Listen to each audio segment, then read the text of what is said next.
I was going to use this Garage Talk segment to actually talk about weapons and the basics of defense, but somebody brought up a good question. They're asking, why don't you just walk everywhere? Why do legs even matter if you're just going to boost around all the time? Which is pretty, I mean, fair enough. I guess I had never really thought about it at all.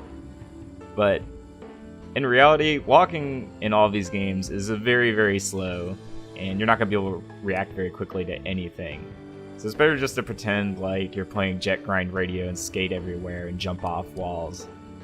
But now that we have enough money from playing that first mission, I'm going to go buy some different leg types. I think they actually give us some junk legs, but it'll be nicer just to have these on hand in case we want to switch around. So I'm going to buy one of each of the major types, kind of to demonstrate all the differences. I suppose I'd also need to buy some deployable weapons. The deployable weapons now can actually be held in your right and left hands. They don't have any that deploy off of your back. And if you have a deployable weapon in your hand, you can't actually switch to your backup weapon without dropping it. So for example, all of these later ones, like anything that says cannon on it, is probably going to require you to deploy. Autocannons are wonderful, wonderful things, and they're pretty much the sole reason that tanks are extremely good in multiplayer. For specific purposes, but still. I'll show that off real quick. But first, let's start off by demonstrating just how slow you walk. We don't want any enemies in this. Main system activating combat mode. When you start with the booster off, this is about as fast as it's going to get. And it's great if you want to regenerate energy more quickly.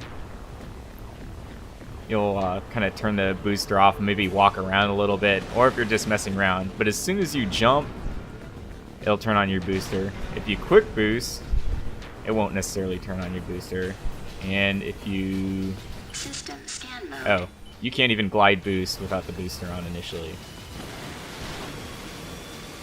But really, when you've got the booster on, you can at least kind of slide around. So there's not a huge...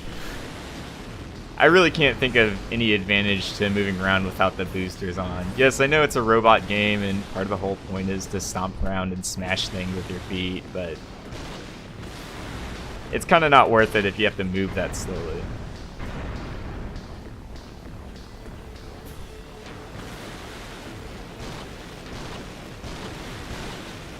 And I suppose you could get away with walking a little bit more in single player, but you're definitely not going to be walking anywhere if you're playing with other human players. And even then, I don't think you could really get away with it in some of the later single player levels either. So I'm going to back out of here. We'll switch to some different legs. Those are humanoid legs. They turn fast. They're pretty average overall. They look like a classic mech.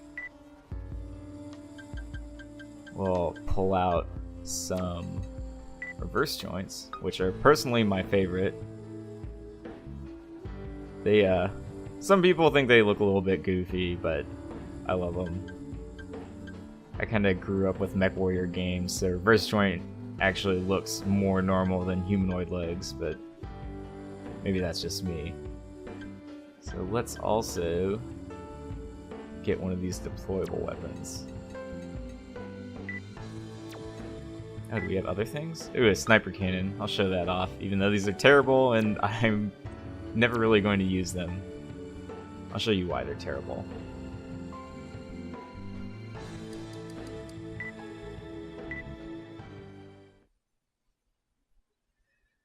The big advantage of reverse joints is that you have a really high jump height.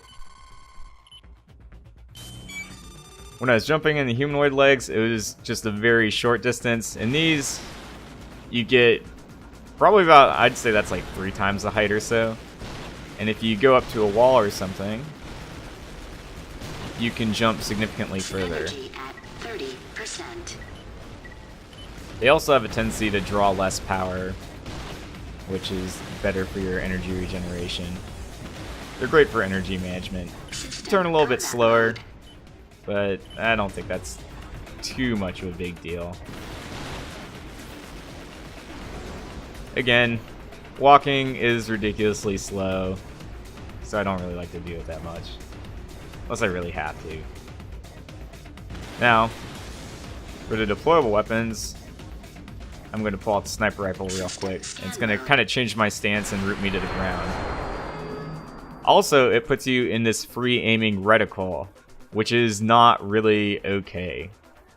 Yeah, you'd think, hey, maybe this is pretty cool, right? Kind of free aim like a first-person shooter, and you can aim for specific parts, maybe? But that doesn't actually do anything in this game. So it serves very little purpose except to handicap you for using a very high damage weapon. This does fire 3 shots, and I mean, Ammo depleted. wait, was that it? That was it. Okay, well, I guess that's all of my ammo. And now that I've used up all of the ammo on that sniper cannon, I'm gonna drop it. But yeah, you kind of have to stay in one place, which is a very terrible disadvantage, especially if someone actually knows where you are at the time, because then you're just a sitting duck. And you lose your aiming reticle for pretty much anyone that you're using with anything that's not a tank leg.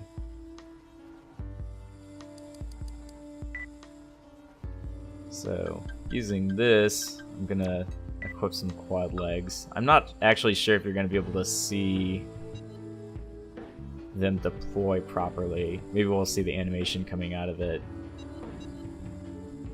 Oh yeah.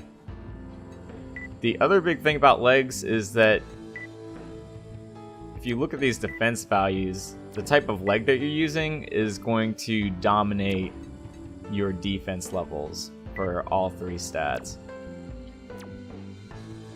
The core, arms, and head kind of aid a little bit, and then you can help level out the imbalance caused by the legs. But on average, they're not nearly as significant a factor in defense as your legs are.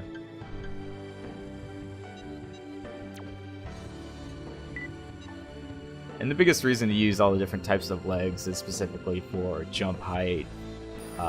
Attitude control here does not actually say altitude control, which is what I thought for a very long time. It's attitude control, and that has to do with your AC's ability to balance. It's like it says, higher value, less of the effective recoil when getting hit or landing. So basically it makes you more difficult to stun when you're getting hit. We'll equip some tank legs. When you have tank legs on, it also pulls your boosters off. You have to use the boosters that are equipped on the tank. It looks super bulky, but I'll show you the standard tank gimmick, which is dual autocannons. Normally, if you're using autocannons with any other leg type, then you're going to lose the ability to auto-target, like what we saw with the sniper cannon. So I'm gonna bring in an AC to demonstrate that this is actually pretty awesome. Main system activating combat mode. Tank legs are hideously slow without the boosters on. This is how fast I'm going. Now, a new thing they add is if you're just standing still in one spot, it actually doubles your turn speed about. System scan mode. So I'm going to turn boosters on. And I'm going to just stand here, try not to get kicked. And to give you an idea of how much damage this is putting out, that guy's extremely strong against kinetic energy weapons, which is what I was shooting at. So you can just throw out a wall of rifle shots with those autocannons and it'll shred almost anyone. certain people, if they have enough, if their stability is low enough, they'll actually get stun locked by that. So they'll just sit there and get ground into the dirt by you. You also see this kind of build come out a lot for co-op boss fights, or a lot of mission modes where you're not really necessarily concerned about finishing on a time limit. They're very slow, and the boosters on them tend to be pretty bad. They tend to draw a lot of energy, so you're not really going to be going anywhere fast. If you could have, and well, now that I think about it, pretty much the reason they did that is to prevent you from having an infinite overboost or infinite glide boost build with tank legs, which would be absolutely horrifying because now you'd have all of the advantages of a tank leg with none of the mobility disadvantages. So you could just chase someone down and murder them violently with autocannons. I'm going to show some of this off. So here's the stationary turning rate. When you're standing still, this is how much it goes up by. Some of the tank legs that we don't have access to are more mobile than this set, but this one's pretty good. You can compare this to your normal turning performance,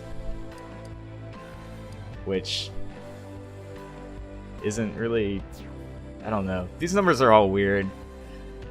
To be completely fair, I don't actually know what any of the formulas for calculating anything in these games are.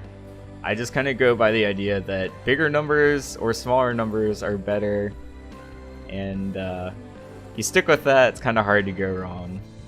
You can start getting into trying to optimize certain statistics, but it typically tends to be a losing game, because if you go all in on one thing, then you're going to be screwed on everything else. I'm going to go with reverse joints. Well, I don't know. Let's play with quads for a little bit while it doesn't matter. It takes a lot of practice to get used to each different type of leg type, because they play very differently.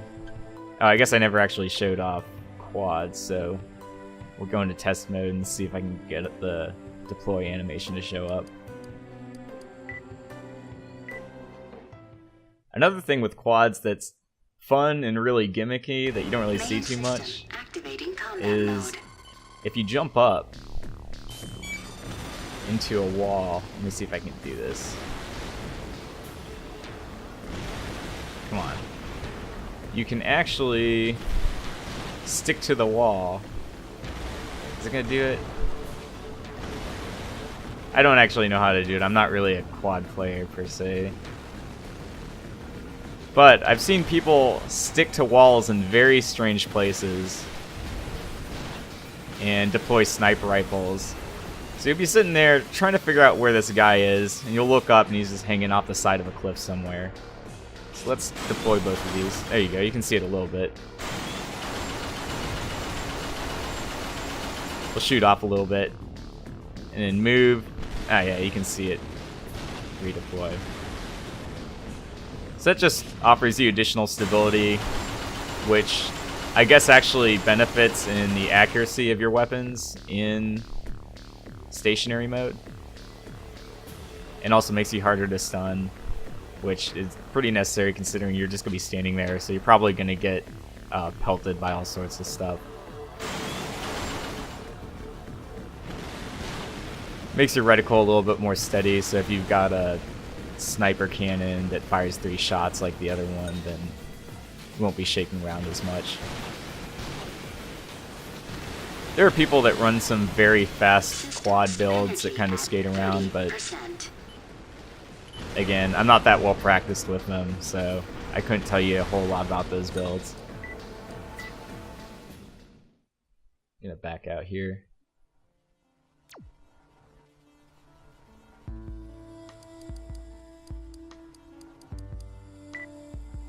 So now that we've got, and I've kind of shown off all different 4 types of legs, I'm gonna go ahead and I think I'll just stick with reverse joint for now.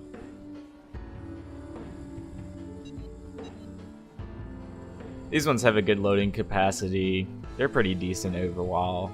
You You can keep using them throughout the entire game. We'll switch back to some weapons that don't require me to deploy. So here's the battle rifle we found in the first mission. It's not too bad. The difference between battle rifles and regular rifles is that battle rifles are chemical energy and regular ones are just kinetic. I'm just gonna re-equip my junk rifle and stick with that for now. I'll be using probably the next garage talk to go more in depth in weapons and what's going through my head when I'm trying to pick them. But the general gist of it is that you'll probably want at least one weapon of each type of damage, so maybe like one chemical, one kinetic, one thermal, unless you're using a build that's really high mobility or is really tricky to manage energy with, then you might not even have a thermal energy weapon. But I'll talk more about that next time. For now, I think I'm going to go do some ordered battles and get more money and parts so we can play around with that stuff some more.